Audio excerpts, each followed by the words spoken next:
నీ వాక్యమే స్వస్థత కలిగించేది, నా వేదనలో ఆదరణిచ్చేది.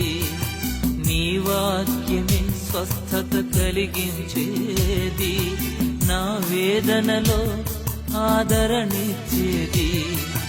నీవు పలికితే నాకు మేలయా, నీవు పలికితే నాకు మేలయా. నీ దర్శనమే నాకు చాలయా, నీ దర్శనమే నాకు చాలయా. నాతో మాట్లాడు ప్రభువా.